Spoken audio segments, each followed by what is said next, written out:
Bienvenidas todos al conversatorio hacia una política comunitaria de salud mental.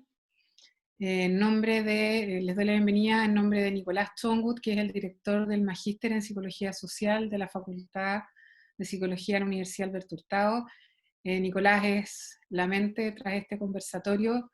Lamentablemente no nos puede acompañar porque tuvo un problema personal, así que en nombre de él voy a moderar este conversatorio sobre política comunitaria de salud mental. Tenemos hoy día a dos invitados que nos van a hablar de qué elementos tenemos que considerar para desarrollar una política de salud mental en Chile desde un sentido comunitario. Primero va a presentar Alba Zambrano.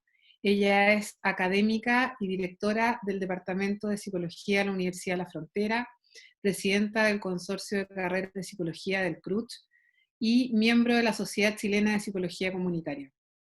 Y también nos acompaña hoy día Gabriel Boric, diputado por la región de Magallanes. Desde el 2019 conformó la Mesa de Salud Mental de su diputación y organizaciones de la sociedad civil que trabajan en salud mental, y además integra la bancada de salud mental de la Cámara de Diputados y participa en la mesa para abordar la salud mental en el contexto de la pandemia.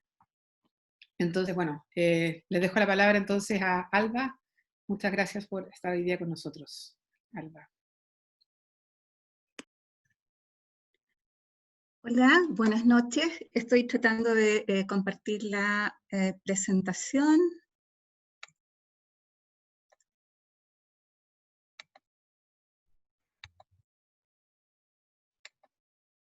Bueno, primero que todo, muchas gracias por la invitación. Para mí es un desafío estar acá. Y modestamente quiero reconocer que mi trayectoria tiene mucho más que ver con procesos de fortalecimiento comunitario y con intervención psicosocial, y me he resistido a hablar de salud mental, ¿ya? Y eso básicamente por lo que a continuación voy a ir compartiendo con ustedes. Mi presentación va a tratar de establecer algunos elementos que me parecen fundamentales de considerar, primero en la comprensión de la salud mental y el bienestar psicosocial, y luego también elementos que debieran estar presentes en el diseño de una política y también de la concreción de las intervenciones en el espacio local. Así que estoy aquí un poco por mí, pero también por muchos colegas, especialmente de la Sociedad Chilena de Psicología Comunitaria. Gabriel, algunos de ellos han mandado algunos mensajes, así que espero compartirlos contigo. Y bueno, eso. Una suerte entonces de conceptualización y algunos criterios básicos, y más bien disponible para la conversación con ustedes. Entonces,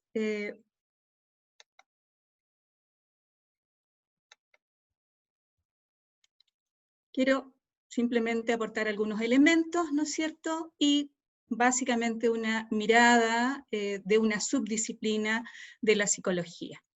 Una primera cuestión central es poder compartir con ustedes cuál es la comprensión que tiene la psicología comunitaria respecto de la salud mental, ¿ya? Y por qué entonces mi resistencia un poco a hablar exclusivamente de salud mental y más bien tratar de avanzar hacia el concepto de bienestar psicosocial, que todavía sigue quedándonos estrecho cuando miramos los aportes, ¿no es cierto?, de los pueblos originarios, que tienen conceptos bastante más integradores que los nuestros. Una cuestión central para la psicología comunitaria es entender que los problemas psicosociales, y en particular los problemas de salud mental, emergen como el resultado de las dificultades que las personas tienen para acceder a recursos tanto internos como externos, como para poder enfrentar los acontecimientos de la vida, sean estos problemáticos o no. Y vamos a decir entonces que una persona logra una adecuación positiva con el ambiente en la medida que se dan un conjunto de condiciones, tanto en el contexto y esto nos acerca, por supuesto, al concepto de desarrollo humano, es decir, si una persona no cuenta con oportunidades para desplegar sus capacidades y potencialidades, si no tiene oportunidades para desarrollar habilidades, competencias, acceso a información, desarrollo de autoestima, etcétera, va a tener mayores dificultades para enfrentar la vida cotidiana y más aún los eventos de mayor dificultad. ¿Ya? Por tanto, la visión que tiene la psicología comunitaria va a relevar un conjunto de otros factores que tienen mucho más que ver con factores económicos, educativos, culturales, y no solo y exclusivamente psicológicos, aunque por supuesto también los considera. Entonces, desde esta perspectiva, vamos a decir que hay salud mental cuando las condiciones de vida y la posibilidad de desarrollar habilidades diversas permiten a las personas, primero, satisfacer sus necesidades, pero también lidiar apropiadamente con los aspectos que les son relevantes en la vida de todos los días, ¿ya? Insisto, y especialmente cuando se ve enfrentado a situaciones críticas. Una definición que quiero rescatar, aunque es un poquito antigua, pero que creo que mantiene vigencia, es la que nos aporta Rapaport. Él señala que la salud mental sería un conjunto de conductas y recursos que deben estar disponibles para que una persona pueda contar con las alternativas necesarias para enfrentar los múltiples problemas de la vida, ¿ya? Y el modelo entonces que va a derivar de esta comprensión va a tener necesariamente que ubicar a la intervención para promover la salud mental y el bienestar psicosocial en múltiples niveles, yendo por supuesto más allá entonces que exclusivamente de la salud mental, centrándose en el desarrollo y en el cambio social, asumiendo, y esta es una postura central para la psicología comunitaria, que las personas no cuentan todas con las mismas oportunidades, dado que hay injusticia social, hay brechas, hay colectivos importantes, entonces, que están por fuera de estas posibilidades de pleno desarrollo. Por tanto, la acción para promover el bienestar y la salud mental va a tener que ocurrir en múltiples niveles, y desde la psicología comunitaria se va a enfatizar particularmente los niveles organizacionales, comunitarios e incluso en agregados sociales más amplios, y va a descentrar la acción de los expertos profesionales hacia una gestión mucho más participativa que va a requerir entonces la concurrencia de muchos actores sociales. La psicología comunitaria entonces tiene como propósito desarrollar un conjunto de acciones en distintos niveles que buscan transformar distintas condiciones, tanto en las relaciones, en las estructuras sociales, en las estructuras de acceso de las personas a oportunidades, de modo que mejore la calidad de vida de la comunidad y de las personas, por supuesto, y por tanto su foco va a estar puesto en la modificación de estructuras, tanto de estructuras de relaciones, es decir, avanzar, por ejemplo, hacia estructuras más democráticas, más solidarias, más centradas en el bien común, en relaciones que permitan el acceso a tomas de decisiones, y también, por supuesto, modificación en las estructuras de representación que las personas van teniendo sobre la realidad, ¿ya? Porque las personas que están viviendo permanentemente situaciones de precariedad, con dificultad para controlar las condiciones de vida, van a ir aumentando su desesperanza y van a entender entonces que las cosas son inmodificables, ¿ya? Y estas cuestiones son centrales entonces de modificar para la psicología comunitaria. Las estructuras externas, pero por supuesto también las estructuras que las personas, tanto a nivel cognitivo como relacional, vamos también formando. Los principios básicos de la psicología comunitaria van a estar centrados en la autogestión, en el énfasis del poder puesto en la comunidad, en un ejercicio de corresponsabilidad, si estamos hablando en este caso de salud mental, y una estrecha unión entre teoría y práctica, en el entendido que las personas producen conocimiento, que los profesionales podemos ayudar a sistematizar ese conocimiento, pero que también hay evidencia de otras experiencias que nos pueden iluminar sobre ciertas tomas de decisiones. Modelo fundamental empleado tanto para la intervención como para investigar sobre estos temas van a ser aquellos modelos más de corte transaccional que van a poner acento en lo situado, en lo cultural, en lo histórico y esta mirada ecológica y compleja. Quiero compartir también que la preocupación por lo comunitario desde la psicología comunitaria deviene al menos de dos grandes perspectivas, ¿ya? Y aquí, por supuesto, lo comunitario no entendido exclusivamente como un lugar o un conjunto de sujetos, aun cuando la visión más ortodoxa habla de que una comunidad se entiende como un conjunto de personas que sostienen relaciones, que construyen significados compartidos, que de alguna manera van trabajando en torno a objetivos compartidos, con ciertos elementos culturales también compartidos. Si bien esa definición nos sirve, nos queda estrecha nuevamente cuando, por ejemplo, compartimos con grupos originarios en que para ellos es central el sentido del nosotros, y que está constituido no solo en una relación con otras personas, sino que en una visión mucho más holística que incluye también el contexto natural espiritual, ¿no?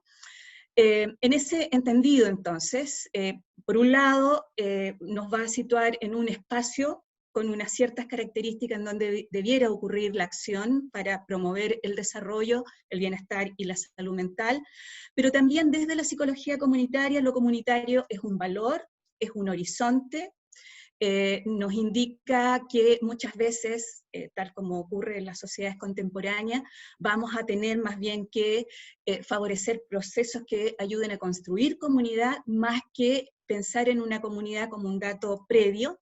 Por supuesto, hay comunidades que tienen historia y que tienen sentido de comunidad y que uno puede trabajar desde aquello, pero también hay otros espacios en donde el gran imperativo entonces es contribuir en procesos que colaboren en construir comunidad, ¿ya? Entonces, esa es una primera gran preocupación de la psicología comunitaria, abordar la fragmentación social, la desafiliación, favorecer la corresponsabilidad, entender la estrecha vinculación e interdependencia de los seres humanos y que el bienestar está mediado por esa posibilidad, y por tanto la idea de construir comunidad como un horizonte importante. Y del otro lado, entonces, o de modo complementario, esta comprensión que ya he compartido respecto de la salud mental y el bienestar, y de cómo entonces la falta de justicia social, la falta de actoría, la falta de acceso a oportunidades, deben ser también elementos que tenemos que trabajar desde esta perspectiva. ¿Y cómo lo hacemos? Y aquí tomo un concepto que no es exclusivo de la psicología comunitaria, es un concepto que transversalmente hoy día está siendo usado por distintas profesiones, disciplinas, pero que también distintas comunidades lo concretan en su quehacer más cotidiano, ¿ya? Y este es el concepto de acción comunitaria, que a mí me parece básico entonces, si vamos a hablar luego de salud mental comunitaria. La acción comunitaria podríamos entenderla como una acción que primero supone, pero también provoca y genera cambio en las relaciones humanas, ¿ya? Si hemos valorado la interacción, la posibilidad de un nosotros como un valor y como un elemento que va a favorecer el bienestar, ¿no es cierto? Ese sería un aspecto central. Y estos cambios entonces tendrían que incidir de modo directo en la distribución del poder, ¿ya? Esto es algo que omití, pero que también aparece como central para la psicología comunitaria. La cuestión del poder es clave. ¿ya? Cuando hablamos de injusticia social estamos diciendo que diversos colectivos ven claramente limitada su posibilidad de tomar decisiones, de poder tener injerencia sobre su realidad y por tanto muy limitadas sus libertades para tomar decisiones y para poder entonces gestionar su vida y la de otras personas. Así que el tema de la distribución del poder, entendido entonces no como un lugar, el poder ubicado en un cierto lugar, sino más bien como relaciones que nos permiten acceder a aquellos recursos que necesitamos para vivir, ¿ya?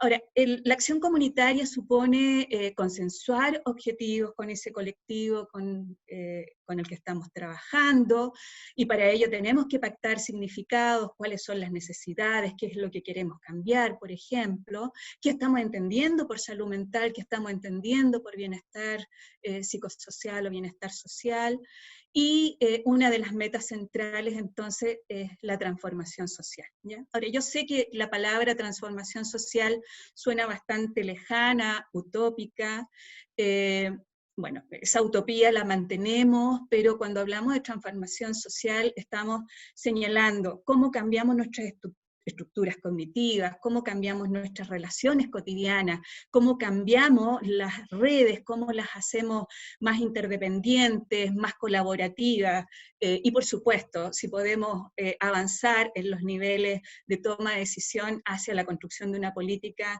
ese también es un horizonte deseado. La acción comunitaria es ante todo un proceso participativo que busca fortalecer a las organizaciones, sus capacidades, de modo que, ¿no es cierto?, se vaya enriqueciendo el tejido asociativo y que en este conjunto de grupos, agrupaciones, asociaciones que se vayan conformando, vayan tendiéndose puentes, comunicación y puedan ir colaborando en un proyecto que han pactado como compartido.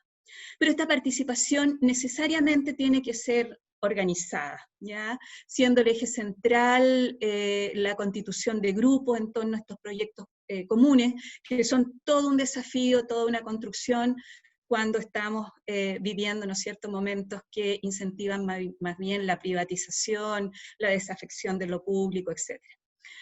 Y también supone coordinar diversos recursos que en el territorio habitualmente están fragmentados, que cada uno corre con objetivos propios, y que en un sistema que desde el Estado financia iniciativa, lo hace sobre ciertos indicadores y que favorece muy poco procesos, ¿no es cierto? Y que por tanto eso más bien orienta hacia respuestas fragmentadas, sin esta necesaria visión de globalidad y visión de coherencia, que es lo que tendríamos entonces que favorecer.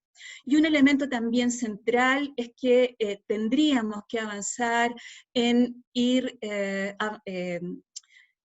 constituyendo formas de conciencia y promoviendo la implicación de las personas. Y cuando hablo formas de conciencia, es ir deconstruyendo la realidad, desnaturalizando visiones como por ejemplo que fijan que las personas pobres van a nacer pobres y van a morir pobres, que eso lo quiso Dios, por ejemplo, y empezar a ver que todas estas cuestiones son más bien construcciones sociales y por tanto son modificables. Por ejemplo, las relaciones de género, por mencionar algo.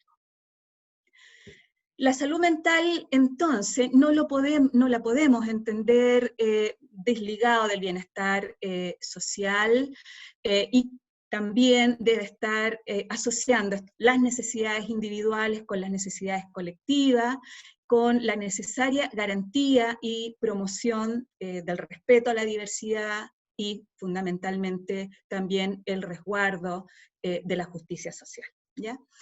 Y aquí tomo una frase puesta por una colega de la Sociedad Chilena de Psicología Comunitaria, que fija también a la salud mental comunitaria no solo como una orientación metodológica o como un modelo, sino fundamentalmente como un campo de práctica e incluso como un movimiento social, en donde la idea es que los participantes desde su condición de actoría social y sus distintas formas de filiación, diferencias de género y cultural, y con un sentido crítico, ¿no es cierto?, vayan paulatinamente ejerciendo el poder para transformar los procesos de malestar, ¿ya? Y para ello, la idea entonces es desplegar procesos protectores, soportes comunitarios, familiares, etcétera, que permitan avanzar hacia el bienestar o el buen vivir, como nos señalan algunos grupos originarios, ¿ya? Quiero destacar entre las múltiples miradas que enriquecen la aproximación de la salud mental comunitaria, una que se llama modelo de activos comunitarios. La idea de activo puede ser un poquito economicista, pero creo que destaca varios de los elementos que son centrales desde un modelo de salud comunitaria, desde la perspectiva de la psicología comunitaria. La primera cuestión es que reconoce a las comunidades con recursos, ¿ya? Incluso aquellas comunidades que estén en la mayor adversidad y mayor precariedad, tenemos que reconocer que ellos tienen permanentemente un ejercicio de creatividad, de sobrevivencia y de resiliencia, y que nos habla de un conjunto de recursos que no siempre son visibles desde la institucionalidad. Entonces, el desafío que nos pone este modelo metodológicamente es identificar y hacer visibles esos recursos que van a promover la salud y el bienestar en general. Considerar a las personas de las comunidades como ciudadanos, como coproductores del bienestar y de la salud, promover las redes, las relaciones de amistad, las relaciones cotidianas también como recursos que van a ayudar a proteger y promover la salud. También identifica y valora lo que funciona bien, por tanto supone un acercamiento etnográfico que entienda, comprenda la cotidianidad y visibilice todos aquellos mecanismos que un experto externo, entre comillas, habitualmente no capta desde su comprensión externa. Identifica lo que tiene el potencial de mejorar la salud y el bienestar, contribuye a que las comunidades, ¿no es cierto?, logren un mayor control sobre su futuro. Coloco la idea de control entre comillas, porque tal como nos está mostrando esta pandemia, esto del control de las certezas es una cuestión cada vez más relativa, pero desde la psicología, la idea de control psicológico es una cuestión fundamental para el bienestar, ¿no? El sentir que nosotros podemos tomar decisiones, que tenemos opciones, que tenemos cierto grado de maniobra, eso genera efectos muy importantes para poder hacerse responsable y corresponsable de la salud y de otras cuestiones fundamentales, ¿ya? Esto lo voy a omitir, lo podemos volver más adelante.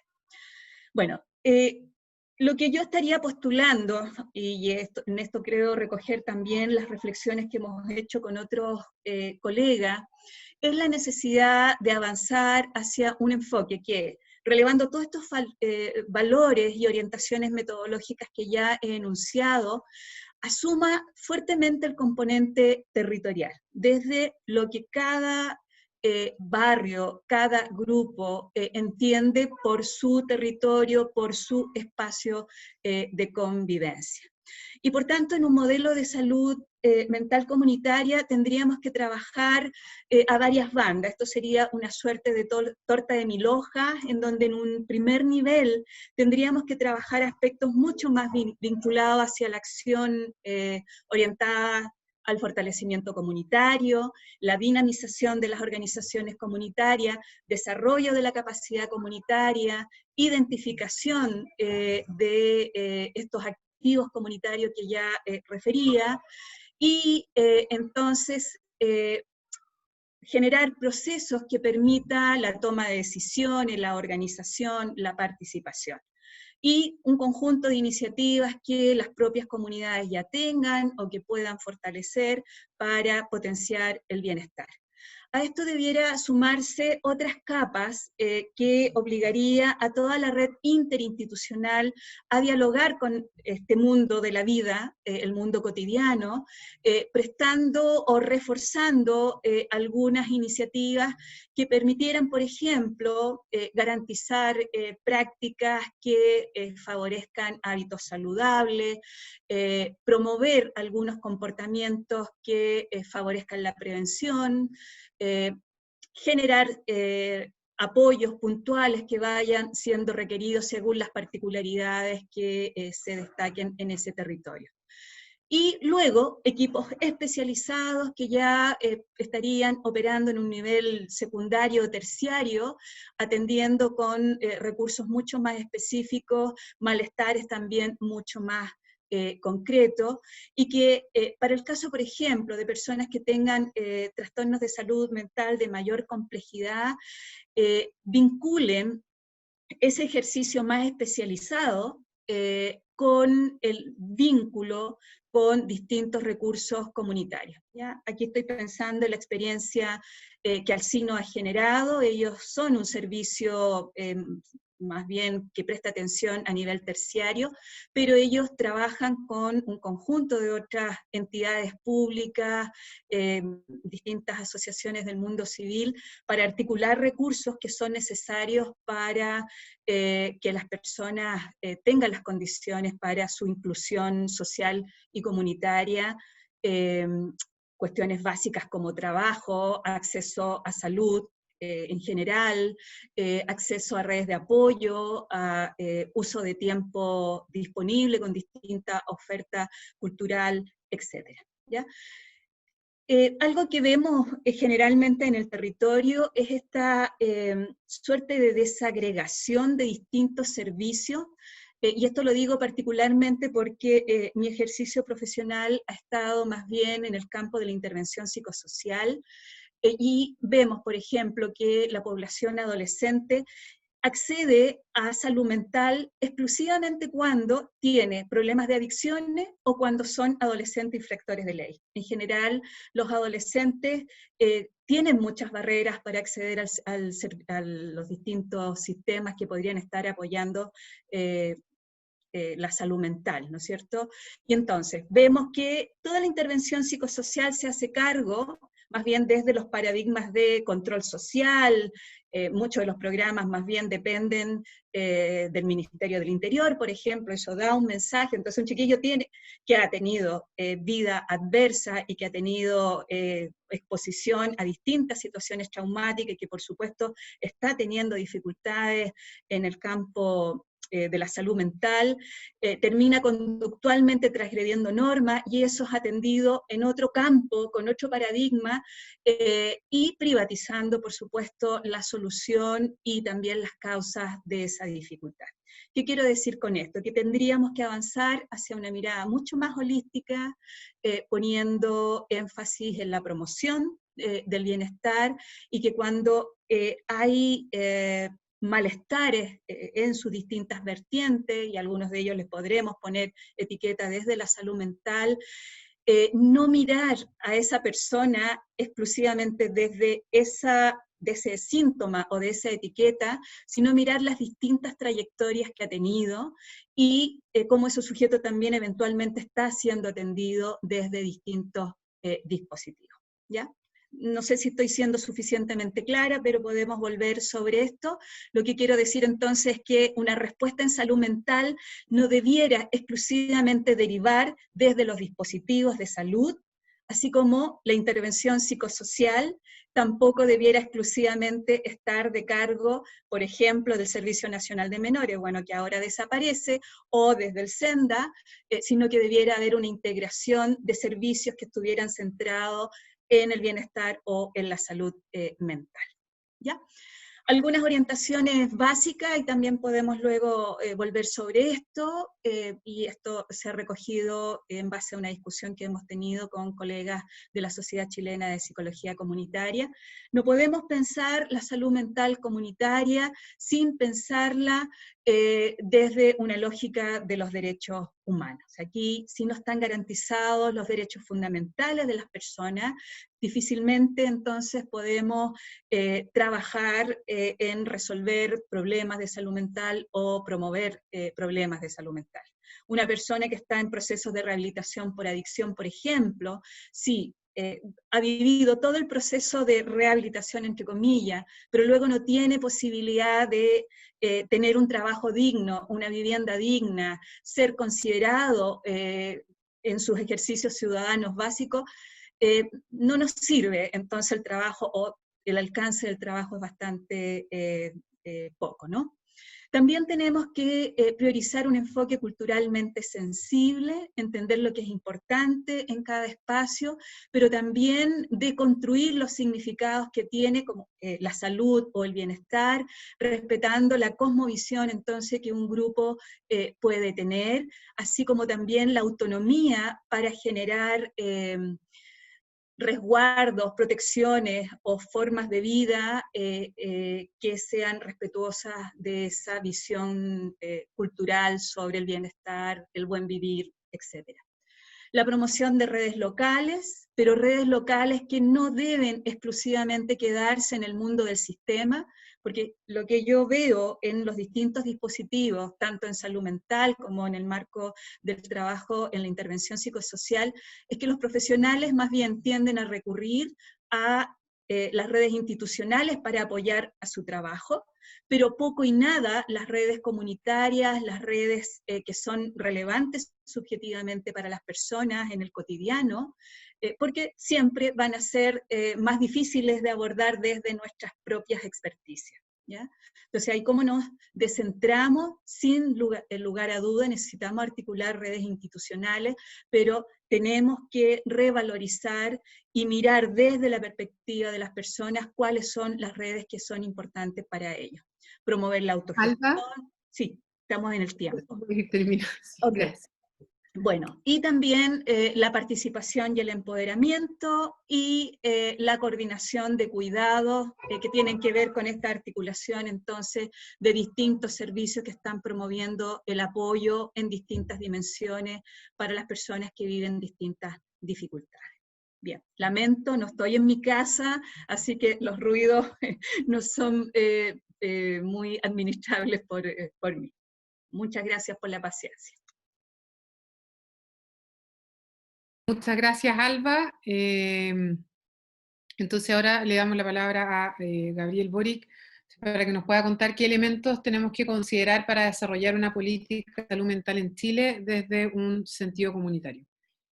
Gabriel, no sé si está prendido el micrófono. Está silenciado todavía. Ahí sí. Hola a todas, a todos. Muchas gracias a la Universidad Alberto Hurtado. Recuerdo que hace un año más o menos, en otro Chile y en otros tiempos, nos encontramos también en la Universidad Alberto Hurtado para hablar de salud mental. Cuando este tema, por lo menos hasta donde yo lo había conocido, estaba más bien anclado en quienes trabajaban en salud mental y era poco lo que se hablaba en la discusión pública. Y quiero partir relevando eso, pero antes enviarle, por cierto, un abrazo grande a Nicolás, que entiendo que está con problemas familiares y que fue el organizador de esta instancia. Es muy difícil estar en un foro sin vernos las caras. Verse uno mismo, un poco desconcertante, y saber que hay 177 personas conectadas, escuchando, pero que uno no tenga la posibilidad de verlo, es una manera muy, muy rara de comunicarnos, y si bien hay que acostumbrarse, no dejemos de extrañarnos. Yo creo que no hay que normalizar esta suerte de nueva normalidad. Tenemos que volver en algún momento al cariño, al contacto, a mirarnos a los ojos y no naturalizar tanto las pantallas. Pero es lo que tenemos ahora, así que muchas gracias a la Universidad Alberto Hurtado por tener iniciativas en esta área. Me parece tremendamente interesante la exposición que realizaba Alba. Y quiero partir diciendo que en política existe la mala costumbre de hablar con demasiada propiedad de cosas que no se manejan. Y por lo tanto yo no quiero presentarme ante ustedes como un experto o profesional en salud mental porque no lo soy. Yo estudié Derecho en la Universidad de Chile y empecé a trabajar en materia de salud mental desde la perspectiva de las políticas públicas hace cerca de 3 años. Y, y el rol que pretendo contribuir es primero aprender, visibilizar y colaborar a generar políticas públicas para un tema que ha sido históricamente dejado de lado, mirado en menos e incluso discriminado institucional y socialmente. Digo esto y me parece importante recalcarlo y hacer el paralelo entre lo institucional y lo social, porque hay momentos en que el lenguaje y los comportamientos que tenemos naturalizados no nos permiten ver la realidad y el sufrimiento o los padeceres que hay en nuestros prójimos e incluso en nosotros mismos. Y yo creo que con salud mental ha pasado históricamente algo de esas características, porque esto siempre, cuando tengo la oportunidad de hablar del tema, lo digo, cuando una persona haciendo deporte se quiebra un hueso o se esguinza o tiene una lesión, no le dan una palmadita en la espalda y le dicen ya sigue jugando o te vas a mejorar. No, tiene que hacer un tratamiento, kinesioterapia, eventualmente una operación, y solo así puede volver a la actividad normal.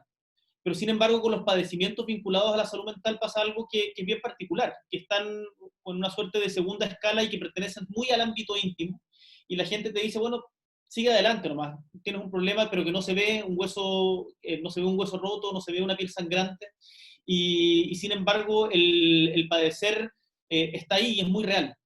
Y está ahí, es muy real, pero sin embargo es discriminado socialmente, y yo creo que tal como hemos aprendido mucho, y el feminismo nos ha cambiado a todos y todas, por lo menos me siento en proceso de deconstrucción del machismo en el que fui criado, y una de las cosas que ha ido cambiando es el lenguaje. En materia de salud mental, yo me gustaría hacer un paralelo. Por cierto que son dos temas complementarios, pero de diferentes características, pero lo que me refiero es que cuando una persona se le dice con mucha liviandad que está loca, que es una histérica o un histérico, que no sé, es bipolar, oye, parecís depresivo, y una serie de epítetos vinculados a los padecimientos de la salud mental, que sin embargo lo que hacen es recluir aún más las problemáticas vinculadas a los desafíos de la salud mental al ámbito privado, y no ni siquiera dentro del núcleo familiar, sino privado en lo más íntimo de cada uno. Y por lo tanto, muchas veces esto es algo que cuesta mucho exteriorizarlo porque hay una discriminación social hacia los padecimientos vinculados a la salud mental. Pero no solamente una discriminación social, sino también una discriminación institucional. ¿Y a qué me refiero con la discriminación institucional? A que hoy día, al día de hoy, el presupuesto total de la salud mental en Chile es solo de un 1,9% del total del presupuesto de salud, del Ministerio de Salud. Eso es bajísimo en los estándares comparados, y si bien Chile ha mejorado mucho desde los 90 desde los 80 hasta ahora, en donde en un comienzo solo habían 4 hospitales que proveían de servicios y tratamiento vinculado a la salud mental, y ahora tenemos más de 100 centros, más de 100 COSAM. La verdad es que sigue siendo totalmente insuficiente para la magnitud del problema que tenemos. Y si bien yo estoy plenamente consciente, y me parece muy importante, lo mencionaba también Alba, de que la salud mental no es solo la ausencia de enfermedad, sino también el bienestar objetivo, y por lo tanto es un problema, o no un problema, es un desafío social, y por lo tanto en donde está, no es una relación como se tiende a caricaturizar entre un profesional de la salud y una persona que padece algo, sino es un desafío que tenemos que abordar comunitariamente, y por eso la importancia de este foro, en donde Álvaro ha explicado mucho mejor de lo que podría explicar yo, en donde las redes y la forma en cómo enfrentamos socialmente este desafío incide, hace la diferencia. Pero hoy día solo un 20% de quienes, en los últimos datos que teníamos era un 20%, ahora el Ministerio, en la mesa que estamos participando algunos de salud mental, tiraron una cifra que me cuesta mucho creer, que hablaba de cerca de un 38% de cobertura hacia quienes necesitaban algún tipo de tratamiento vinculado de profesionales de la salud mental. Yo creo que esa cifra está muy sobreestimada respecto a la realidad, según lo que he conversado tanto con psiquiatras, psicólogos y profesionales del área. Pero el punto sigue siendo que hoy día la mayoría de la gente no tiene posibilidad de acceder a un tratamiento, considerando, por cierto, como decía antes, de que eso no es la única dimensión de la salud mental, sino también el cómo abordamos socialmente la problemática del poder, tal como lo planteaba Alfa, y cómo en el fondo nos empoderamos a nosotros mismos y la ciudadanía se empodera. Y ahí hay un debate que es tremendamente interesante. Yo creo que el 18 de octubre vino todo lo que pasó posteriormente vino a relevar esa necesidad también, una necesidad de distribución del poder territorialmente en Chile, que no fue la lucha por dignidad, por la dignidad, que es la palabra que engloba de alguna manera lo que pasó después del 18 de octubre, hay también una disputa muy importante por la socialización del poder. Y eso yo creo que está íntimamente relacionado con los desafíos que tenemos en salud mental en Chile. Dejar de lado el determinismo histórico, como decía Alba, de que una persona va a morir donde nace, y que por lo tanto sus posibilidades están determinadas por la cuna en que nació, es una cuestión íntimamente vinculada a la salud mental, a cómo nos plantamos ante el mundo, y que yo creo que justamente desde la política, y por eso me interesa tanto el tema, es desde donde podemos transformarlo. Y la política no me refiero solo a la política institucional, no me refiero solo a ser profesionales de la política, sino a la política como herramienta de transformación social que está en muchas otras partes que el Parlamento, los salones de los grandes empresarios y la moneda. Yo quería entregar un par de datos, había preparado una presentación, pero Alba ha dado mucho, lo ha expresado mucho mejor que yo en términos de salud mental comunitaria, así que me interesa dar un par de datos y contarles en qué iniciativas estamos hoy día trabajando. Hoy día el estudio mundial de carga de enfermedad que se hizo hace ya, está un poco desactualizado, pero hace 10 años, nos mostró que las enfermedades mentales, incluyendo el abuso de sustancias, que por cierto, el abuso de sustancias, como decía Alba, está tratado en el SENDA, y el SENDA depende del Ministerio del Interior, que el Ministerio del Interior está desde una perspectiva de seguridad, o sea, para que veamos el enfoque que hay en este tipo de cosas. Daba cuenta de un 7,4% de los años de vida ajustados por discapacidad. Eso transforma la salud mental en la primera causa de años vividos con discapacidad en el mundo. Y en Chile, tengo unos datos, tenía unos datos respecto a la situación en el mundo, pero me voy a centrar solamente en Chile. En Chile, las enfermedades mentales al día de hoy son la primera causa de licencia médica desde el año 2008. Desde el año 2008.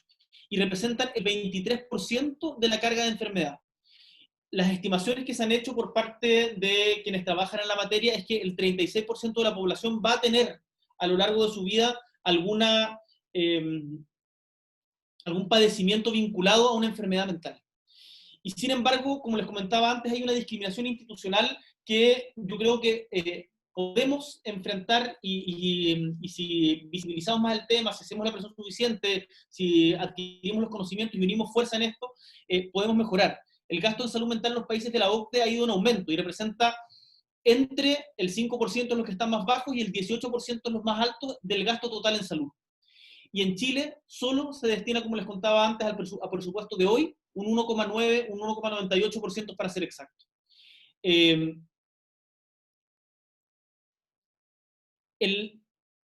Un indicador indirecto que uno puede, con el que uno puede acercarse a la problemática y los desafíos de la salud mental es el suicidio, porque orienta de alguna manera respecto de las debilidades del sistema de salud mental. De acuerdo a los datos que tenemos disponibles, Chile se encuentra dentro de los países que tienen tasas elevadas de suicidio, ubicándose por sobre la tasa promedio de los países que integran por lo menos la organización de la OCDE, siendo lo más alarmante el aumento que ha tenido en el último tiempo el suicidio adolescente. Y eso es algo a lo que tenemos que estar, por cierto, además muy atentos en el contexto de esta pandemia. Además, en los distintos ciclos vitales hay diferentes tipos de problemáticas que aquejan a los diferentes grupos etarios. Y es fundamental poder visibilizarlos y que seamos capaces de priorizarlos por segmentos, pero con un enfoque de continuidad biográfica. Y eso se hace desde los territorios. Nos sirve, por ejemplo, una cuestión que le hemos planteado al Ministerio de Salud, es que en el marco de la pandemia, si bien es valorable que existan, por ejemplo, instancias de atención telefónica, nos sirve una atención telefónica centralizada desde Santiago que no esté vinculada con los territorios en donde se padece alguna dolencia. Porque si no se genera un vínculo, y el vínculo es esencialmente territorial, va a ser muy difícil poder enfrentar y darle continuidad a un tratamiento que nos permita abordar hasta la raíz estas problemáticas. Me voy a referir brevemente a los diferentes ciclos vitales. En el caso prenatal, el 10% de las mujeres sufre depresión durante el embarazo o posparto, y esto se asocia principalmente a la violencia intrafamiliar, a embarazos no deseados y a pobreza. Y lo que además trae aparejado problemas posteriores para hijos o hijas. En materia de infancia, el único estudio nacional que tenemos disponible, que está un poco desactualizado, pero es lo que tenemos, arroja que entre 4 y 11 años hay una prevalencia de un 22,5% para cualquier trastorno psiquiátrico con impedimento, lo que significa una discapacidad psicosocial. Y son factores de riesgo para esto, y es terrible decirlo, pero yo creo que es bueno hablar aunque sea duro, es factor de riesgo ser mujer, que en la familia exista alguna enfermedad mental, la deserción escolar, el maltrato, el abuso sexual, el bajo nivel socioeconómico y la disfunción familiar, siendo las más frecuentes los trastornos disruptivos y los trastornos ansiosos. Si se fijan, todo esto muchas veces es ignorado, minimizado, discriminado por la misma sociedad en la que nos desenvolvemos. En materia de estudio infantil, nosotros presentamos hace un tiempo un proyecto de estatuto integral contra la violencia infantil, justamente por el dato que les voy a decir ahora. El 71% de los niños dice haber recibido, esto fue un estudio de la UNICEF realizado en el año 2012, dice haber recibido algún tipo de violencia en el hogar. Y el 25% dice haber sufrido violencia física o sexual grave. Entonces, estos son problemas de los cuales no podemos sencillamente desentendernos. ¿No? Cuando hablamos del tema de infancia, si bien el Sename concentra hoy día la infancia vulnerada en sus derechos y los infractores de ley, la infancia es mucho más amplia que lo que abarca el Sename hoy día. Y por lo tanto tenemos que ver esta problemática de una perspectiva más universal y abarcadora. Bueno, hay más datos, pero sería muy, muy largo y latero decirlo respecto a otras problemáticas que aquejan a la infancia. Pero en materia de adolescencia, lo preocupante es lo que les mencionaba antes, el grupo que más crecido es el suicidio, siendo el lugar con Chile el con mayor crecimiento a nivel mundial, por lo menos de los países de la OCDE. El suicidio es la segunda causa de muerte en este grupo etario. En adultos, el estudio chileno de prevalencia psiquiátrica nos mostró que un 31,5% de la población estudiada de 15 años y más había tenido algún trastorno mental a lo largo de su vida, mientras que un 22% había tenido algún trastorno en los últimos 6 meses. Y la encuesta nacional de salud del año 2009-2010 señaló que la prevalencia de síntomas depresivos el año anterior a realizada la encuesta era de 18% de la población general. En adultos mayores la situación también es muy preocupante. La misma encuesta nacional de salud nos entregaba cifras de que había personas con síntomas depresivos en este rango de edad de cerca del 12%, siendo 4 veces más frecuente en mujeres que en hombres, y también ha habido un aumento de las tasas de suicidio fluctuando a rangos de 15 a 18% por 100.000 habitantes.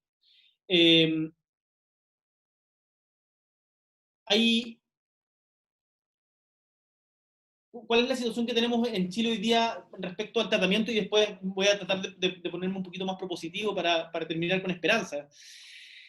Hoy día, uno de los principales déficits está en la salud primaria. Y lo conversábamos recién con profesionales de la Universidad de Chile que trabajaron en la propuesta que se hizo llegar a la mesa social de COVID que armó el gobierno, que el aporte a la APS es totalmente insuficiente para abordar la magnitud de la crisis que tenemos entre manos hoy día. Los recursos se subdividen en diferentes mecanismos de pago, hay un 68% de pago per cápita, 28% en programas de reforzamiento para la atención primaria y un 9% de financiamiento originado en los gastos de aplicación de leyes especiales. Si consideramos todos los ingresos en materia de salud mental, hay una disminución de los montos de los últimos años en relación al gasto total en salud. El gasto total en salud ha aumentado y el gasto en salud mental proporcionalmente ha disminuido. Así, solo el año pasado teníamos un 2,2% del presupuesto total asignado a salud mental y hoy día bajó a 1,98%. ¿Qué es lo que estamos haciendo para tratar de mejorar esta situación? En primer lugar, no todo tiene que estar en relación al Estado. Una de las cuestiones que he aprendido y que lo recalcaba muy bien Alba es la importancia del trabajo comunitario y de las redes que hoy día ya existen. Acá no se trata de inventar una carreta y algo nuevo y tratar de, desde expertos o políticos, sobreponer a todos quienes llevan años y años trabajando en materia de salud mental un plan por encima. Tenemos que aprovechar las redes que hay. Nosotros hace un tiempo creamos en conjunto con diferentes fundaciones de la sociedad civil que trabajan en temas de salud mental en diferentes rangos etarios y diferentes especialidades, ya sea bullying, suicidio, consumo de estupefacientes, adultos mayores y otras áreas. Armamos una mesa de salud mental antes del estallido social. Después del estallido social y ahora con el coronavirus nos dedicamos en particular a generar una respuesta para la emergencia. Le hicimos una propuesta al Ministerio de Salud en esa línea, pero ahora en la última reunión que tuvimos se nos ocurrió la idea de tratar de generar un espacio colaborativo de organizaciones territoriales que trabajan en materia de salud mental, para generar una suerte de trueque de capacidades adquiridas en los diferentes espacios territoriales, porque hay muchos que tienen capacidades que otros en otros territorios no tienen y que se podrían aprovechar si logramos hacer esa conexión y generar esas redes. Estamos empezando a trabajar en ello. Yo les pido después que, no sé si habrá algún mail, me imagino que a María Alejandra le deben haber entregado o alguna parte quedarán los mails de quienes se inscribieron. Voy a pedirles después si es que podemos hacer un traspaso de información con resguardo de datos y privacidad, por cierto, para que quienes tengan iniciativas de trabajo territorial en materia de salud mental nos puedan contar y quienes estén interesados sumarse a esta iniciativa. Además, constituimos hace cerca de 3 semanas una bancada transversal por la salud mental en el Parlamento, en donde parlamentarios desde la UDI hasta el Frente Amplio que habían tenido algún interés en materia de salud mental, estamos trabajando en conjunto para, por un lado, aportar en la estrategia de salud mental del gobierno en el marco de la crisis del COVID. Algunos participamos en esta mesa que armó el gobierno para diseñar una estrategia en materia de salud mental, donde se está trabajando el plan Saludablemente, que desde mi perspectiva está atrasado en términos de bajada territorial, pero bueno, estamos ahí poniéndole punch para acelerar ese proceso y tratar de fortalecer en particular las redes de la APS. Y además generar una ley de salud mental. Chile hoy día no cuenta con una ley de salud mental, hay una en discusión en el Senado, pero que es más bien una declaración de buenas intenciones, que algo que de aprobarse podría cambiar sustantivamente la realidad de la salud mental en Chile, así que estamos trabajando en eso, y en particular lo que se llama en experiencia comparada una ley de paridad o de no discriminación, en donde por cada peso que se gaste en salud tradicional, por llamarla de alguna manera, haya un equivalente, no necesariamente un equivalente, pero una proporción que vaya destinada a la salud mental. Quiero terminar insistiendo en un punto que recalcó harto Alba y que yo mencioné al principio, pero me parece central, porque siempre o muchas veces cualquier discusión sobre salud se tiende a patologizar. La salud mental, insisto, no es solo la ausencia de enfermedad, es el bienestar subjetivo y por lo tanto es una discusión respecto al tipo de sociedad que tenemos. Y el tipo de sociedad que tenemos no se va a construir solamente desde las políticas públicas que se hagan en el Parlamento o lo que haga el gobierno, por cierto que incide mucho, pero también desde los territorios. Y ahí el proceso de descentralización, el otorgarle poder a las comunidades, poder de decidir respecto de las vidas comunes, es tremendamente importante. En esa línea esperamos trabajar. Yo por lo menos aprendí muchísimo de lo que planteaba Alba en esa línea, y lo voy a compartir, de hecho, si me lo permiten después, y te voy a pedir la presentación para compartirlo tanto con la Mesa Social de Salud Mental que armamos y con la bancada transversal de salud mental, para poder seguir aprendiendo y ojalá aportar en este tema. Yo imagino que acá en el foro, desgraciadamente, como decía, no puedo verles las caras, pero que deben haber muchísimos profesionales que trabajan en este tema y con los que sin lugar a dudas deben tener muchas cosas que aportar, y me encantaría poder, a quienes les interese, conversar más adelante para en el fondo ponerme a disposición desde el espacio institucional que hoy día ocupo, para poder visibilizar y aportar en políticas públicas que mejoren la situación de la salud mental y le den la importancia que requiere. La salud mental importa, podemos hacer más por ella, podemos hacer mejores políticas públicas, podemos valorar más, y no solamente en palabras, sino en recursos y acción, los trabajos territoriales que se hacen en materia de salud mental, y para eso, desde la Diputación que tengo el honor de encabezar en este momento, estoy a total disposición de todo el trabajo que ustedes tengan. Así que muchísimas gracias por el espacio y espero poder colaborar con ustedes más adelante. Muchísimas gracias, Gabriel. Tenemos un rato para preguntas. Entiendo que algunos académicos y estudiantes tienen acceso a hacer la pregunta ellos. Si no, también las preguntas del chat las estamos ordenando porque tenemos un montón de preguntas para poder hacerlas. Vamos a empezar con Sebastián Collado. Sebastián, no sé, no te veo, pero no sé si puedes activar tú el micrófono, te lo tenemos que activar nosotros para que puedas hacer la pregunta.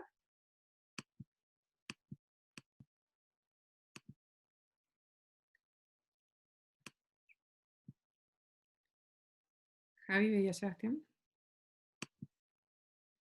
Es que está con otro nombre. Dale primero a la Magdalena Garcés, que estaba Ya, por ahí. Magdalena, entonces, Magdalena Garcés te pidió sí. Entonces, tú tenías una pregunta, también si la puedes hacer. ¿Puedes activar el micrófono, Magdalena? Ah, ahí está. Espera, yo... Ahí está la Magdalena Garcés, sí, activa el micrófono y... Ahí está. Ay. No se escucha. Dame un segundo, Maida. ¿Ahí sí, Maida? Ahora sí. ¿Me escuchan o no? Ahora sí. Bien, hola Ale. Primero agradecer a los dos invitados de súper buen nivel, hablando de un tema muy importante. Y la pregunta que yo tenía era para ambos, y en especial también para Gabriel, que tiene que ver con que, bueno, yo trabajo en temas de salud laboral, sobre todo salud mental y trabajo, y el trabajo es un aspecto clave en términos de la salud mental, estructurante en términos de nuestra identidad. Y hoy un gran problema que tenemos es que la salud mental de los trabajadores está en manos del sistema mutual, que es un sistema que tiene sus propios incentivos, que son bastante perversos, porque no hay ningún incentivo a abordar este tipo de temas. Entonces, quería primero preguntarles cómo ven ustedes este tema, pensando en que además se nos viene una pandemia de salud mental a propósito de los problemas de salud mental que genera también el desempleo, y cómo en el proyecto que está trabajando Gabriel les tiene contemplado este tema. ¿Les parece, Gabriel y Alba, si juntamos algunas preguntas? ¿Sí? Alba, ¿de acuerdo? Sí, ya. Sebastián, no sé si encontramos a Sebastián acá. Si no, si no le damos no sé con qué nombre está. Sebastián, si me puedes poner por el chat con qué nombre está, sería fantástico. No, Y si parece no que le era damos... el nombre, pero también estaba No, Cristian. aquí estoy. Ahí está Ahí. Sebastián. Sebastián. Perdón, no, me quedé pensando todo el rato en una pregunta sobre el territorio, sobre si es que las comunidades digitales, tanto en el contexto de la pandemia, que es era importante, pero también, sobre todo, cuando trabajamos con adolescentes en intervenciones, si, cómo han trabajado el tema del territorio digital, con nuevas tecnologías, comunidades digitales. Eso. Gracias, Sebastián. Alejandra Castro.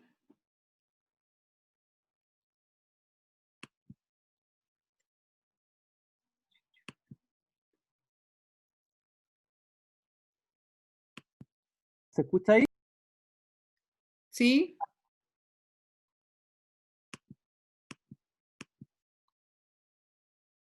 Tiene apagado el micrófono. Ahí sí. Ahí sí. Ya. Hola, soy Alejandro. Perdón, me lo tipearon mal, discúlpame. Sí. Soy Alejandro, pertenezco a la Sociedad de Salud Mental Comunitaria Chilena. Además soy profe de ahí también del Alberto Hurtado y hago el doctorado de Sociología y una investigación en salud mental. Y hago esta pregunta directamente a los dos. O sea, mira, a mí me parece re interesante revisar el tema de la ley. A mí no debería ser una ley de salud mental, porque más bien patologiza que debería ser una ley de protección de los derechos de las personas, más que una ley de salud mental. No obstante, hoy día Chile tiene 2 warnings en temas de derechos humanos en relación al trato de salud mental. O sea, las internaciones forzosas, por ejemplo, las internaciones administrativas que se llaman según el decreto 572, y tenemos también el gran problema de los tratamientos forzosos, que hoy día se le ha sacado en la discusión ahí que han hecho los parlamentarios, le han sacado un poto, vamos a decirlo de este modo, el poto de la jeringa, y la Corte Suprema ha reconocido en los decretos, digamos, ha reconocido que tenemos un gran problema en tema de derechos humanos. Entonces, a mí me parece re importante echarle mano a ese punto, y creo que ahí, no sé, Gabriel desde su postura política, o Alba desde su postura desde la academia, algo que estamos invisibilizando y me parece súper grave. Pensando eso, mi pregunta. Gracias, Alejandro. Y la última pregunta de Cristian Marcelo Silva, y pasamos de nuevo a nuestros expositores.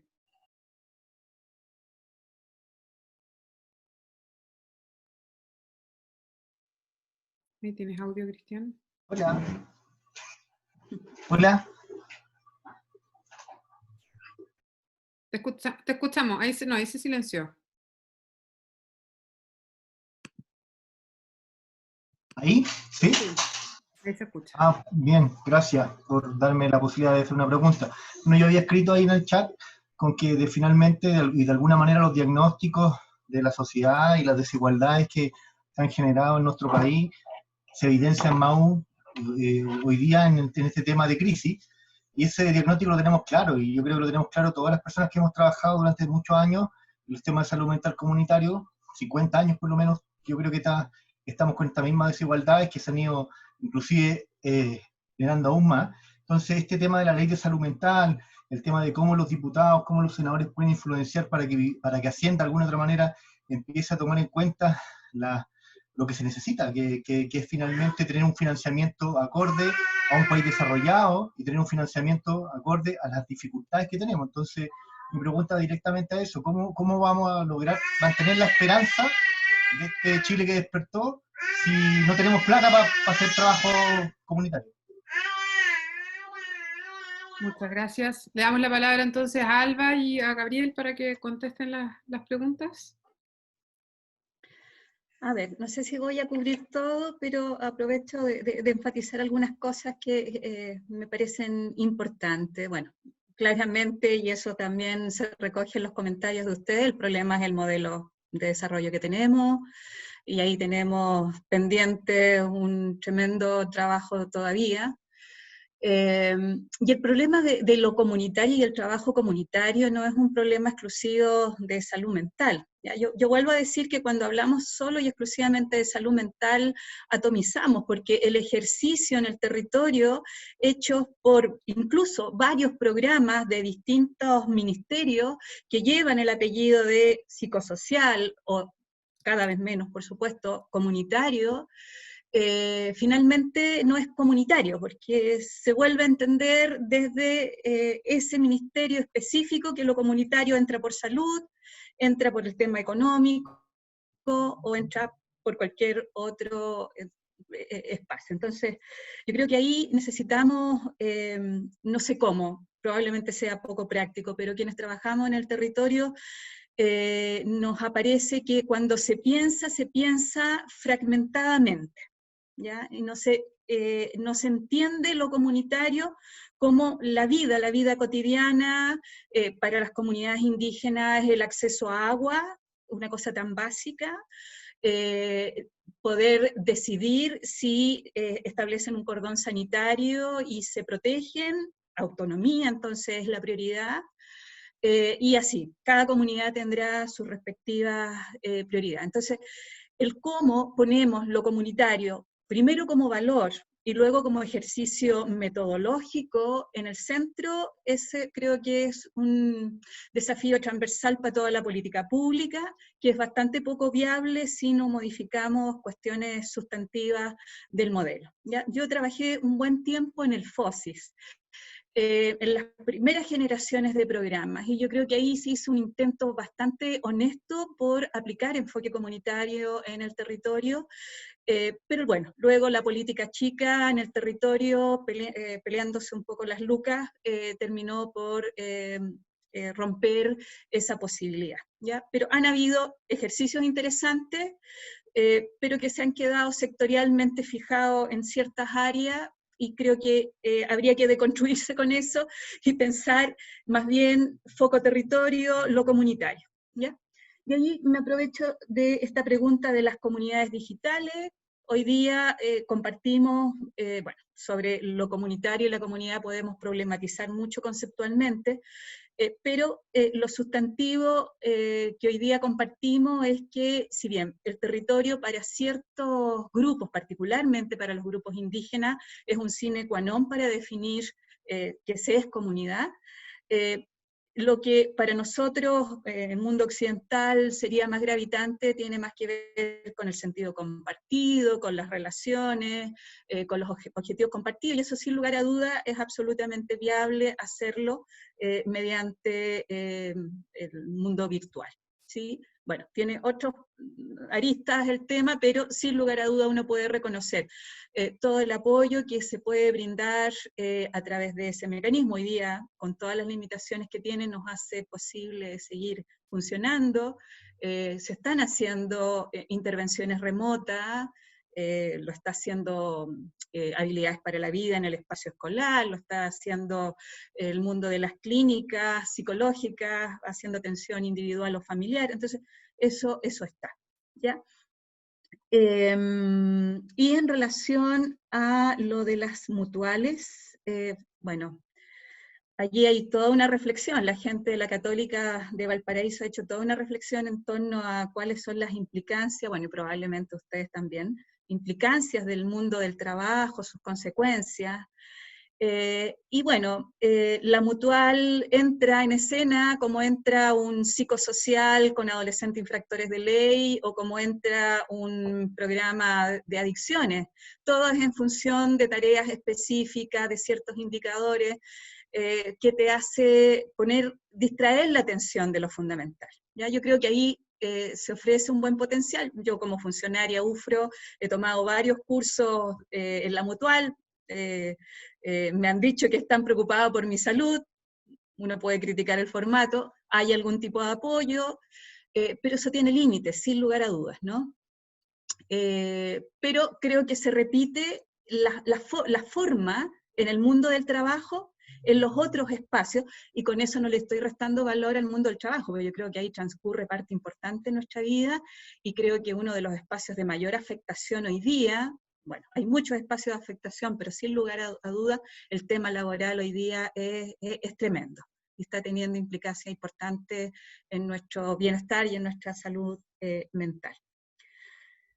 Y el tema de los derechos humanos, yo creo que cruza distintas esferas. Claro, es mucho más dramático en personas a quienes se les fuerza, se les restringe en su autonomía, en su posibilidad de tomar decisión, pero también se restringe en otros planos. Vuelvo a insistir, cuando no tienes casa, no tienes acceso a trabajo, cuando no tienes derecho a comer, creo que está violentados los derechos humanos en cuestiones tan sensibles como la autonomía, como la posibilidad de decidir, pero también cruza toda la vida de las personas. ¿Ya? Las que tienen problemas más agudos y las personas que simplemente por no tener condiciones básicas de vida, ¿no es cierto?, se ven doblemente castigadas, ¿no?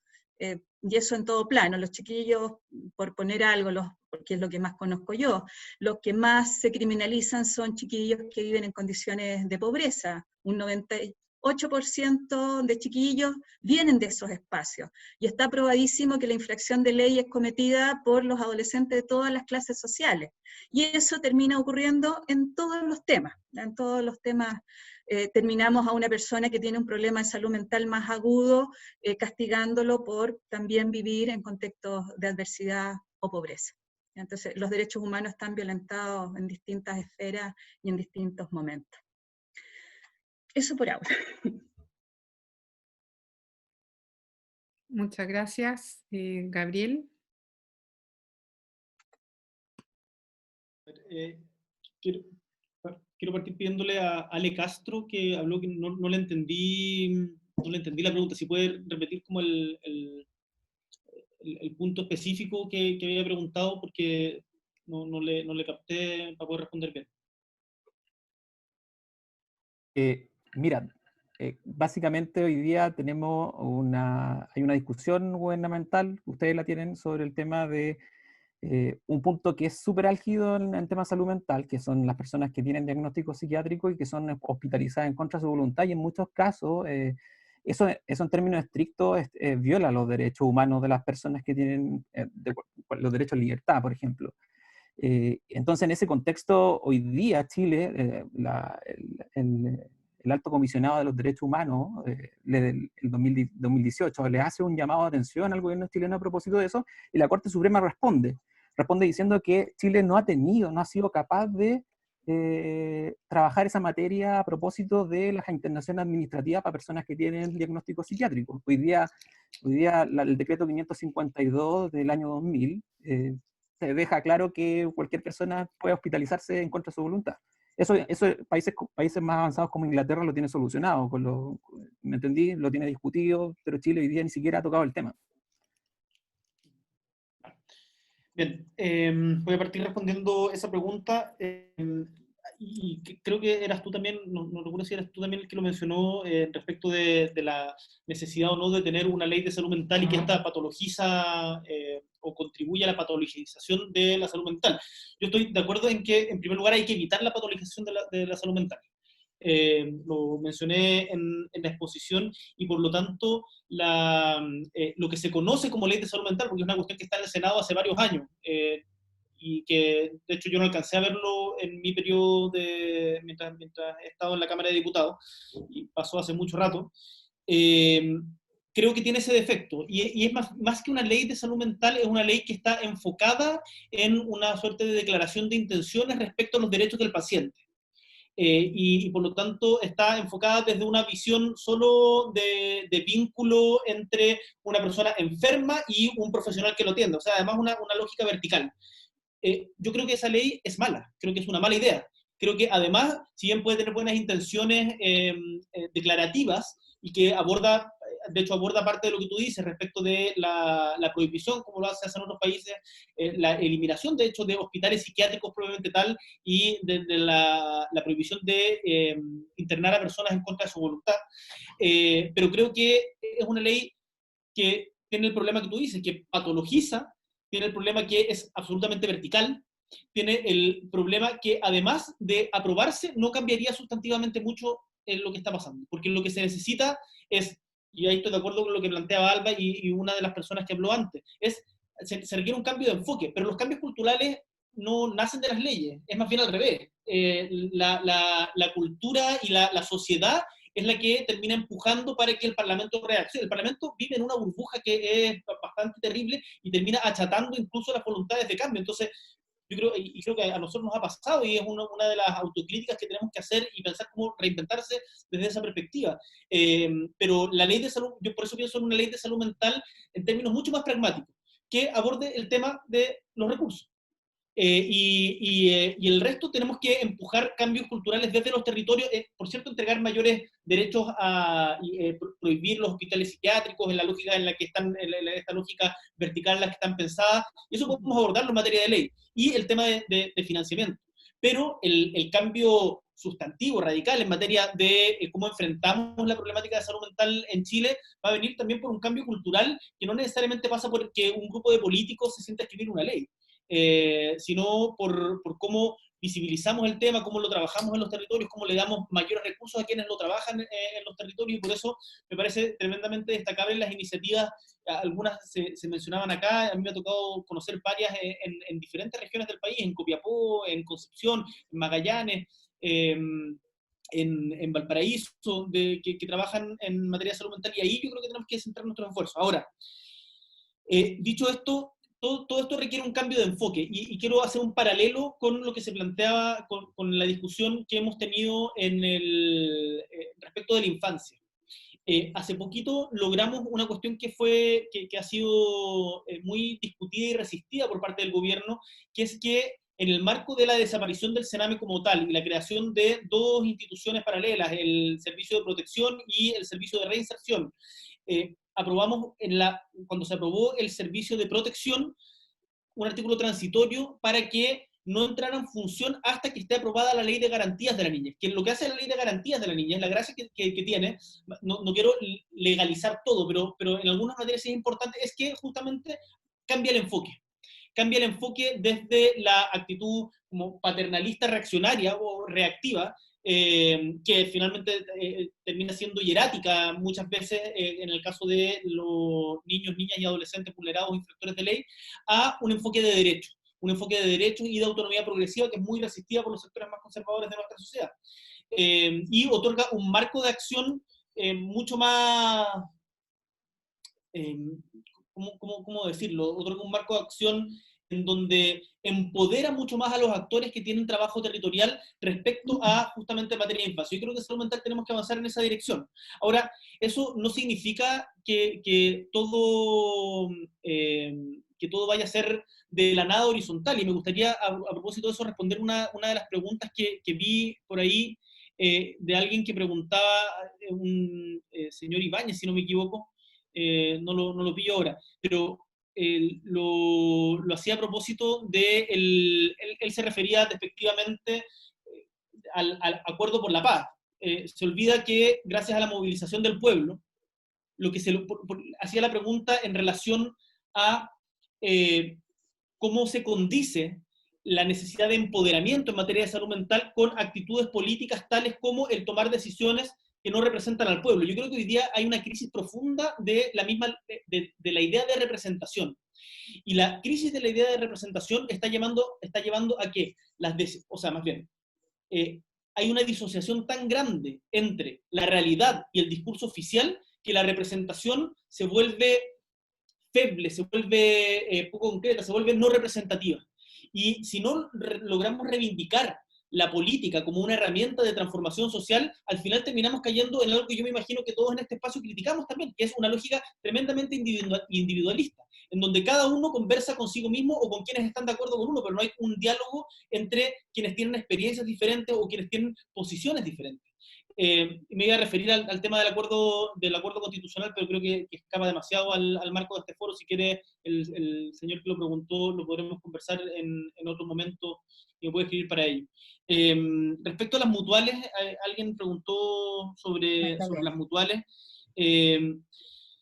Yo, por lo menos, desde el trabajo en la Diputación, he tenido una pésima experiencia centrada en Magallanes, que es la realidad que conozco, pero con las mutuales, porque hay una suerte si bien se dicen asociaciones sin fines de lucro, hay todo un esfuerzo por que la mayoría de las enfermedades, y particularmente las vinculadas a salud mental, no sean declaradas enfermedades del trabajo. Y se separa la vida íntima con la forma en que uno enfrenta socialmente la vida desde el trabajo. Y eso, al final del día, hace que parte importante de las licencias que se otorgan por salud mental terminan siendo rechazadas. Es un círculo vicioso que es tremendamente nocivo. Yo creo que las mutuales no funcionan en los términos que fueron originalmente concebidos. Son parte, desde mi perspectiva, no soy experto en el tema, pero lo que me ha tocado ver, por lo menos en la región de Magallanes, son parte de un circuito de negocio muchas veces articulado con ciertos sectores de la salud privada que finalmente terminan haciendo negocio de las necesidades de las personas, y yo por lo menos soy partidario de avanzar hacia el término no es el más adecuado, pero antes le llamábamos seguro, nos han reconvenido respecto del término y es algo que tenemos que ir cambiando, pero se llamaba antes la idea de seguro único de salud, en donde desaparezcan los prestadores privados propiamente tal y podamos tener una política mucho más universalista en materia de salud, que también abarque, por cierto, una priorización que hoy día no existe en materia de salud mental. Ahí creo que respondí parte de las preguntas respecto a cambio de enfoque, mutuales y la discusión sobre ley de salud mental. ¿Podría agregar algo? Un poquito para complejizar el análisis, porque también hay que ser justo, o sea, hay mucho que cambiar en términos legales. Tú pusiste el ejemplo de los adolescentes infractores de ley. Lo que tú acabas de decir de autonomía progresiva y el tema de los derechos es algo que está puesto en la Ley de Responsabilidad Penal Adolescente.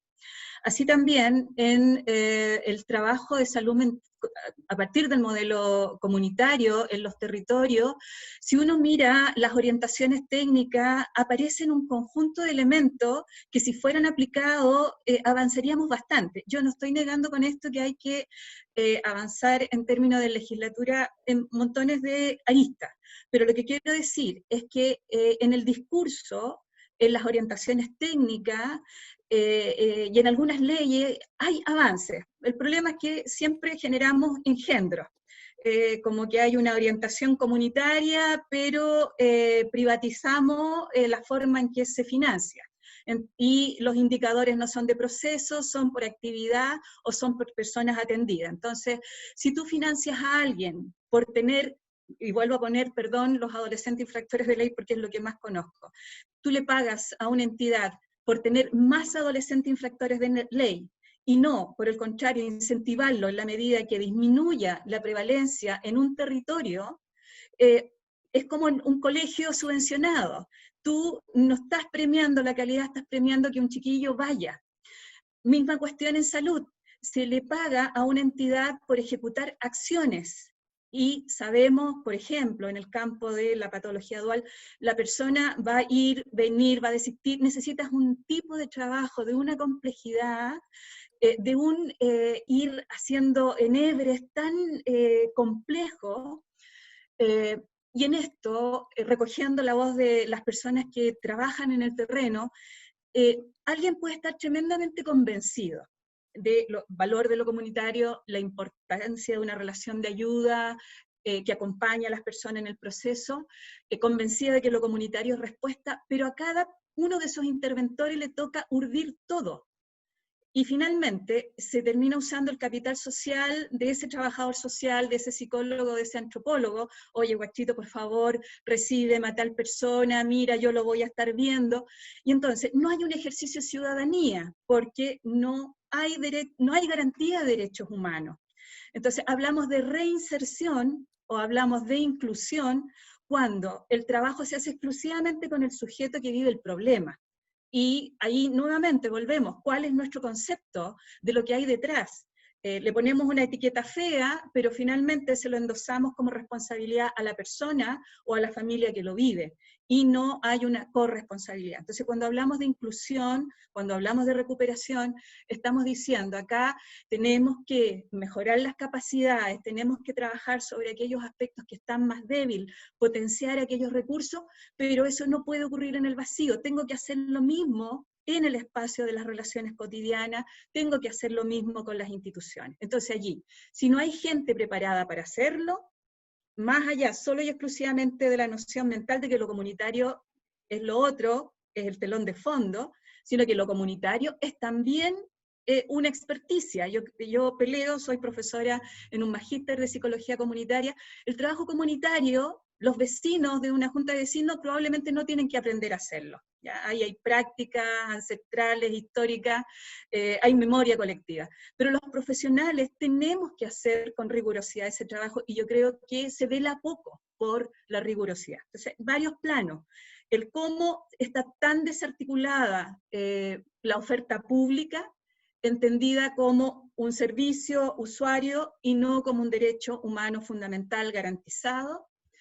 Y las formas de financiamiento, que por mucho que tú tengas un equipo muy involucrado, vas a tener que velar por aquello que sostiene el programa y no por los objetivos de inclusión, acompañamiento y recuperación de esa persona. Muchas gracias, Alba y Gabriel. En esta segunda ronda de preguntas, que me gustaría favorecer preguntas de mujeres, porque la primera vez preguntaron más hombres, o algunas con perspectiva de género. Valentina Vallejo pregunta, ¿existe alguna iniciativa o proyecto de ley que esté presentando la urgencia de trabajar en un régimen de cuidados necesariamente más comunitario y con inclusión real del Estado-mercado como actores, como lo está haciendo Uruguay? Y no solo en acciones asistencialistas y con un enfoque que sigue perpetuando a mujeres como principales responsables del cuidado. También Leonor Cubillos pregunta, ayer estuvimos algunos en un conversatorio de cuidados perinatales y fue lindo cómo se visualizó la salud mental incluso a nivel neonatológico. Muchas veces la infancia se ve tremendamente invisibilizada. ¿Cómo se contempla la infancia en este plan de salud mental? Algo dijeron, pero hay harto interés por preguntas de infancia. Tomás Gallardo pregunta a propósito a Gabriel Boric a propósito de su mención al feminismo. En Chile el plan para psicoterapia para personas que han cometido violencia son técnicas que pretenden evitar la repetición de la conducta problemática sin tomar debidamente la causa subyacente y el sufrimiento del usuario. ¿Tiene el Parlamento atribuciones para fiscalizar esta negligencia y tomar medidas al respecto? Y había una pregunta, Javiera, si tú me ayudas, Dariel quería hacer una pregunta, si le podemos abrir el micrófono, Joaquín, por favor, para que haga la pregunta. Ale, la última pregunta que hiciste como que justo medio que se acopló, no se entendió muy bien. La última. La de Cubillos, la de Leonor Cubillos, parece. La de Leonor, espérate, la repito. La de Leonor Cubillos es, ayer estuvimos algunos en el conversatorio de cuidados perinatales y fue lindo cómo se visualizó la salud mental, incluso a nivel neonatológico. Muchas veces la infancia se ve tremendamente invisibilizada. ¿Cómo se contempla la infancia en el plan de salud mental? ¿Ahora sí? ¿Era esa o parece que era la última? La última de nuevo. La última tiene que ver con las técnicas que permiten, que pretenden evitar la repetición de la violencia de género de quienes la han cometido.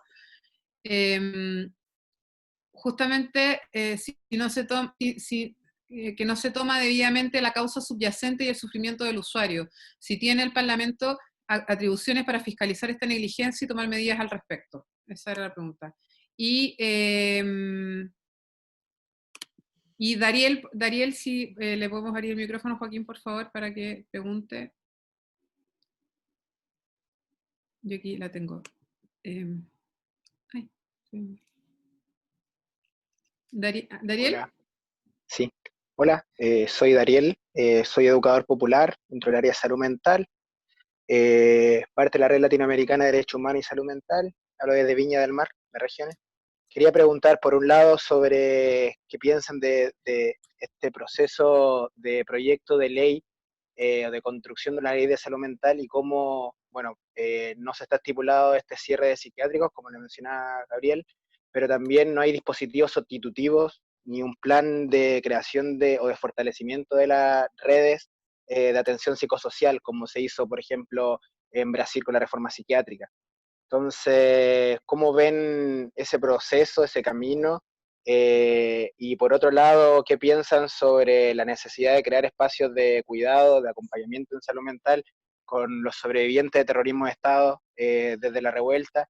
¿Cómo lo han visto en ese sentido de generar medidas como concretas de acompañamiento para las víctimas de terrorismo de Estado, familiares, amigues, desde la revuelta en adelante, por lo menos, ¿no?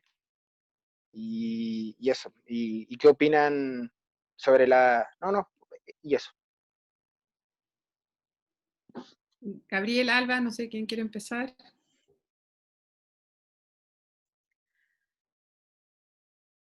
A ver, te voy a ser honesta, conozco incluso más la experiencia externa que la experiencia de acá, bueno, en términos de lo que tú señalas de cómo también la desinstitucionalización supone generar mecanismos de apoyo y acompañamiento, que nuevamente es cómo restituimos los derechos fundamentales de las personas. ¿Ya? Yo creo que eso se ha puesto acá de relieve. Cristian nos comentaba cómo todo un trabajo hecho muy a pulso, con buenos avances, en el actual contexto, sin esta posibilidad de acompañar a las personas, obliga a la única herramienta que se tiene más a mano, que es la institucionalización. Ahora, para desinstitucionalizar, que yo creo que es un derecho fundamental, o sea, eso está más que documentado como necesidad, no basta ese acto, tú tienes que generar toda una cadena de apoyos, de acompañamiento que restituya derechos. ¿Ya? Entonces, creo que una medida supone nuevamente acciones complejas en distintos niveles. ¿Ya? No sé, cómo sacas a una persona en situación de calle si no trabajas múltiples aristas de la situación de calle, ¿ya? Por señalar algo. Eso, y la otra pregunta se me fue, la edad. Bueno, lo de terrorismo de Estado. Yo creo que esta pandemia se nos atravesó y nos distrajo absolutamente todos en una cuestión fundamental y dejamos de hacer cosas importantes. Yo no conozco dispositivos de apoyo más allá que algunas acciones solidarias de personas independientes. No sé si el Instituto de Derechos Humanos está, bueno, el PRAIS debiera, el Instituto de Derechos Humanos, prestar apoyo, pero debo reconocer que hay también una cuestión de responsabilidad compartida. Se nos atravesó la pandemia y nos olvidamos de efectos importantes. Ahora, este país desarrolló bastante experiencia, bueno, la Academia de Humanismo Cristiano tiene mucha trayectoria en eso, en apoyar a personas que han sufrido terrorismo desde el Estado. No sé, tal vez ustedes están más autorizadas a poder señalar si hay iniciativas. A ver, respecto a la pregunta de Dariel, dos cosas. Uno, entiendo que Dariel tuvo una reunión con parte de mi equipo justamente para tratar parte de estos temas, y vamos a estar trabajando en eso y tratar de instalarlo en la pega que hagamos en materia de salud mental, pero hoy día, por parte del Estado, que está en manos del actual gobierno, no se reconoce que hubo violación a los derechos humanos. Entonces, partamos por ahí. Lo que nos costó sacar a Chadwick y que se reconociera en el momento que después del 18 de octubre hubo una violación grave a los derechos humanos de muchísima gente, es algo que ha costado mucho instalar en la discusión política. Y no sé si han visto cómo desde ciertas élites se busca relativizar incluso casos tan traumáticos como los daños oculares. Hace poquito el señor Juan Sutil, el presidente de la CPC, decía que, bueno, si no hubiesen ido a protestar no les hubiese pasado nada, refiriéndose a quienes perdieron la vista, a quienes perdieron los dos ojos. En el caso de Fabiola, ni siquiera por estar en una protesta, de Fabiola Campillay. Iba a trabajar y le llegó una lacrimógena que le reventó los dos ojos. Y en el caso de Gustavo Gatica, que estando en Plaza Italia le reventaron los dos ojos. ¿Qué es lo que tiene que pasar para que un Estado dé órdenes de que se dispare directamente a los ojos? Y no hay reconocimiento de eso. Perdonen, o sea, a mí eso me genera una frustración. Entonces, por supuesto que no hay ningún tipo de acompañamiento en materia de salud mental para quienes fueron víctimas de la violencia policial. Porque no hay un reconocimiento por parte del Estado de ellos. Hemos presentado proyectos en esa línea, pero se genera una resistencia porque hay un debate político, ideológico profundo en eso. Pero vamos a seguir trabajando, vamos a seguir insistiendo, porque acá el caso de Gustavo y de Fabiola son quizás los más emblemáticos, pero no son los únicos. No son los únicos. Y hay muchísimos más casos de violaciones a los derechos humanos que requieren un acompañamiento y requieren una reparación. Y nosotros por lo menos estamos con toda, no solo la disposición, sino hemos hecho desde diferentes instancias, trabajo en aquello y vamos a seguir insistiendo en eso. Respecto del el régimen de cuidado, hace varios años presentamos un proyecto de ley pero la presentación de proyectos de ley muchas veces es simbólica, porque como no existen las mayorías suficientes en el Parlamento, muchas veces quedan durmiendo el sueño de los justos. Para la valoración de los trabajos reproductivos no remunerados, que por regla general, en una cultura machista como la chilena, recaen en mujeres.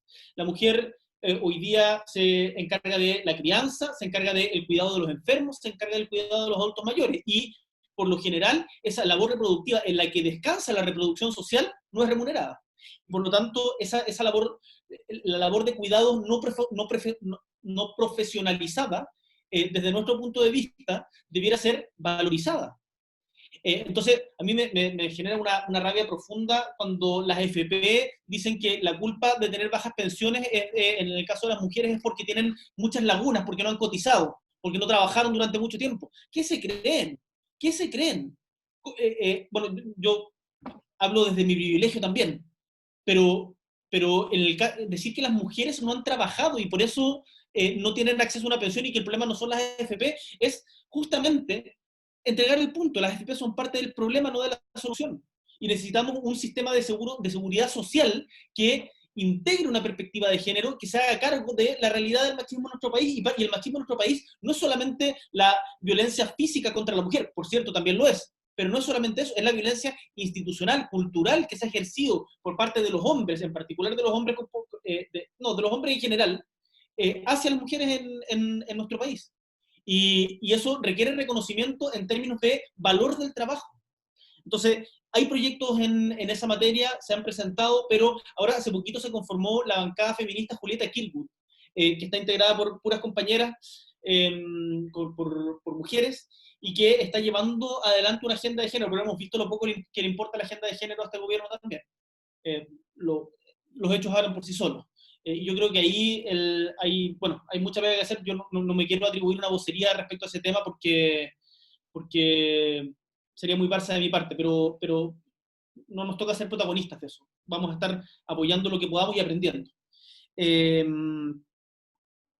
Respecto a la pregunta de evitar la violencia de género en quienes no entendí bien la pregunta, pero evitar la violencia en quienes la han repetido, bueno, yo me imagino que todos vieron el terrible video del gobierno que sacaron, que llamaba casi que a empatizar con los abusadores, en donde el protagonista era el abusador, en el caso de violencia entre la mujer, un abuelo que había abusado de su mujer y teníamos que casi que sentir empatía por él.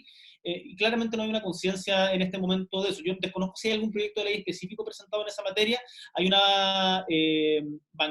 una comisión de género y mujer hoy día que fue empujada por la diputada Camila Vallejo, por la diputada Gal Biomans, por otras parlamentarias que han venido a integrar también esta visión en las políticas públicas en el Congreso, por muchas otras diputadas también, no quiero ser injusto.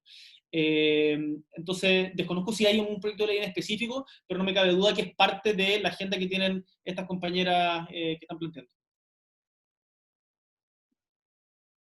Bueno, agradecer a nombre del Magíster en Psicología Social, le agradecemos a Alba su participación, a Gabriel, a todos los participantes, le agradecemos también todas sus preguntas, fueron un montón.